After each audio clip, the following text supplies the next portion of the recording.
Robbie Clark, yeah, he's an actor. I work opposite Charlotte Gainsbourg, and I guess our story together kind of chronicles, his love life, his struggles with love and a relationship, and his trying to manage both his professional life and his private life, and that's really it. I guess in a sense I had less of a task to kind of physically portray Dylan, and it was more the story that I was acting within. It was kind of more of a portrait of him, so I was relieved of that responsibility, happily, because there was a lot going on around me, a lot of Dylans floating about, so it was nice to kind of be a little detached from him. No, that was, Todd from the get-go kind of explained, I was asking him, I was like, look, should I be talking, walking, moving like Bob? Like, what's the deal? Like, what is everyone else doing? What should I do? What's going on here? And he was like, no, just do whatever, kind of, you're from New York, you're an actor. And I was like, okay. All right. And then the only time I had to be somewhat Dylan-esque was when I had to portray Christian's character. Christian Bale plays a Dylan-esque character in the movie, but the only problem was Christian hadn't arrived on set yet. He hadn't performed, so no one knew what Christian was doing, so therefore I had no idea who I was portraying as an actor. Robbie Clark playing no one, someone, something, and so I kind of had to just roll with that, and but I think Todd enjoyed the disconnect. I don't think he wanted like a perfect imitation from Robbie of this Dylan-esque character. I think he wanted to show kind of how removed and how removed one's kind of interpretation of another person can be, and so on and so forth. So I think he was happy with the separation. Yes, I did. It was funny to see Batman in an afro, and I marvel at Christian. His dedication to acting is phenomenal. He's really one of those actors who he metaphorically and physically starves himself for roles, and I didn't obviously work with him on this film, but in Batman it was a lot of fun working with him. He manages to pull a human being out of that bat suit, and it's kind of it's very intriguing and very curious kind of process to watch, and we had a lot of fun working together. Yeah, no, I agree with you. I don't know what I was thinking.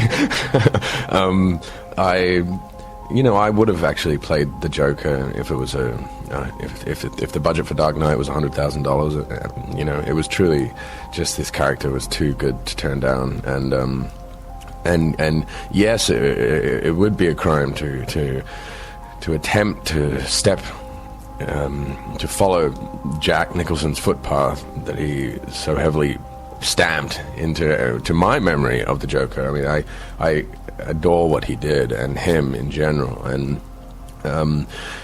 like I said earlier, I think if Tim Burton was doing The Dark Knight and it was going to be a Tim Burton-esque film, and he asked me for some odd reason to bring the Joker back to life, I wouldn't do it, because Jack Nicholson did it perfectly.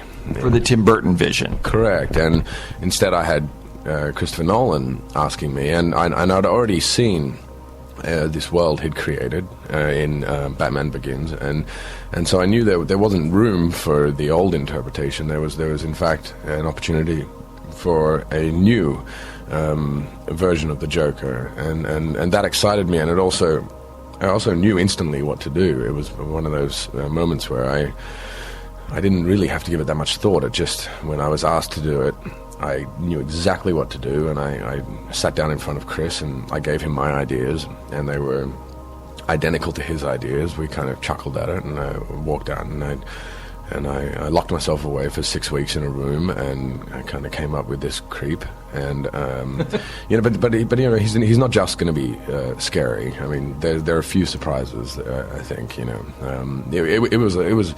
it was the most fun I've had with a character, hands down. It was just so that's why I'm in this monster machine of a movie, popcorn movie, if you will. is it was purely a character choice. I can honestly say that,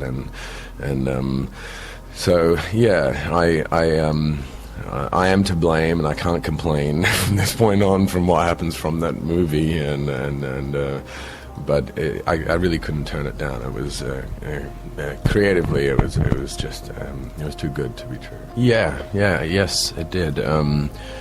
I'd like to not think of it as a peak, because I'm only 28 and I've got a few more years. But yeah, I get, it did on many levels. I think personally it did too. I've been looking. I always look for things that challenge me and teach me and teach me to be more understanding, accepting human being and actor and that was a real task. There were a lot of obstacles, and I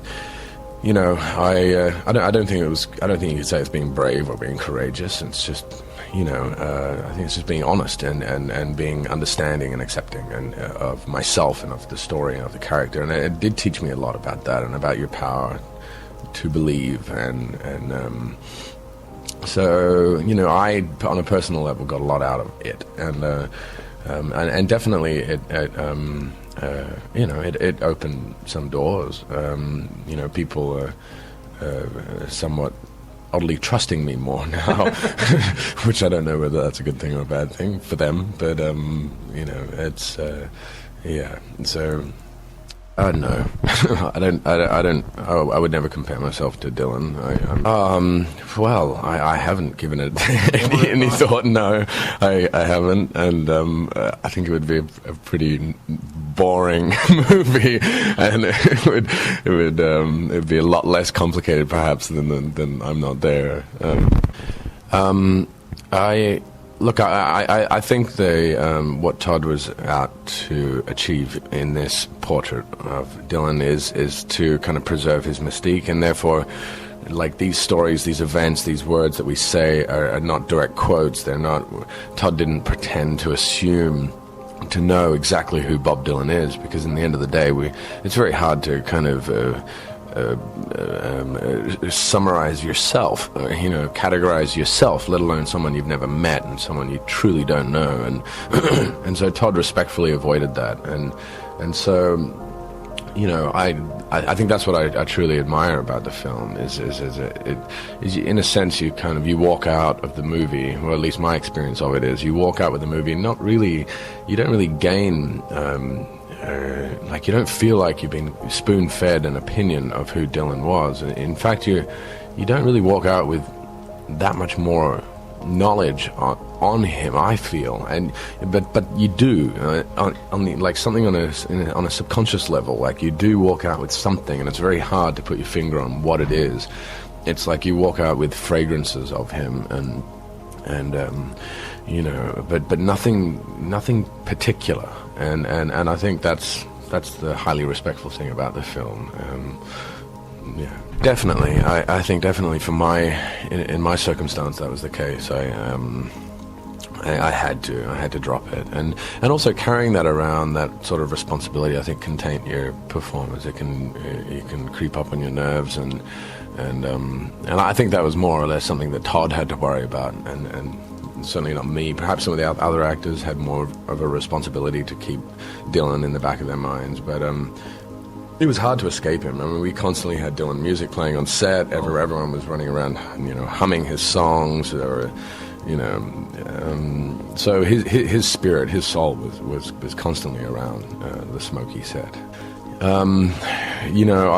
This was like the only question that I thought I could prepare for, and I went into my music catalog and wrote out a whole list of songs which I thought were my favorites, but the honest answer to that question is no, I don't. There are too many, and I could pretend to have one favorite song and one favorite album, but I really can't do that for you. There are too many, and I appreciate so many, if not all of them, that it'd be hard to kind of highlight one.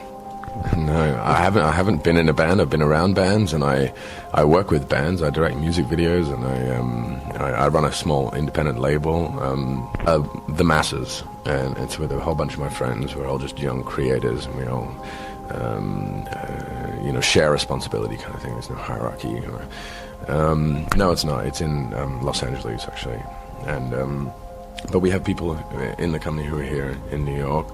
But no, I can play guitar and I can sing, but I sing in the shower and I play guitar kind of when I'm by myself, and I'm learning how to play the piano and kind of. But it's I don't have any aspirations to kind of put out a record or something. I couldn't if I wanted to anyway. I think. Yeah, well.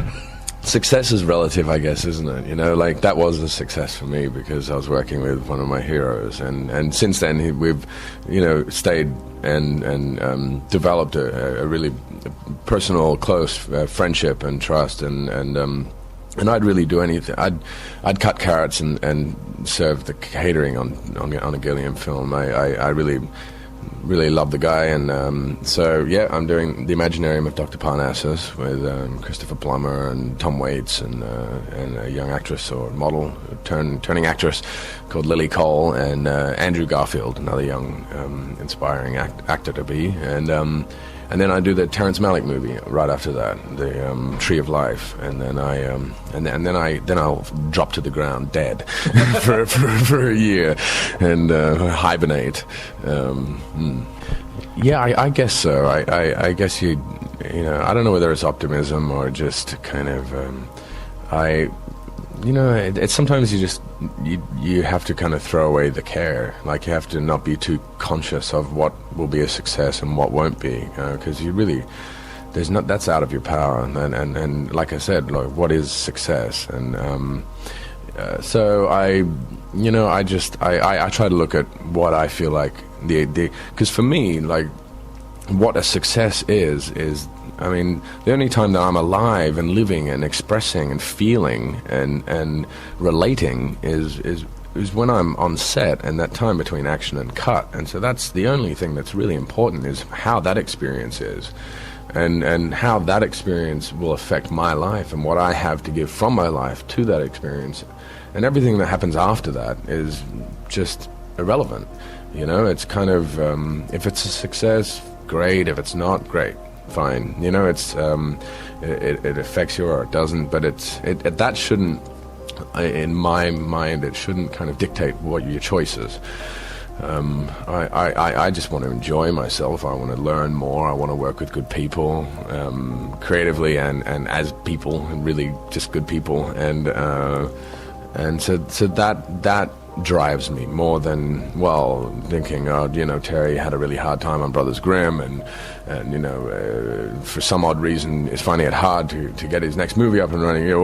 That's too risky. I can't be involved with that. No, it's like he's one of the greatest creative visionary minds of ever in film history, and a wonderful figure in my life, and had done a lot for me, and cast me in the Brothers Grimm when no one wanted to work with me at that stage of my career, and the company, even once Terry brought me on board, didn't even want me in the film and tried to replace me, and Terry said, no, I'm not doing the movie without him for some odd reason. Yeah, so it's like he'd given a lot to me, and it's like, if I can do anything to help him out, then I will, and so that's the reason why.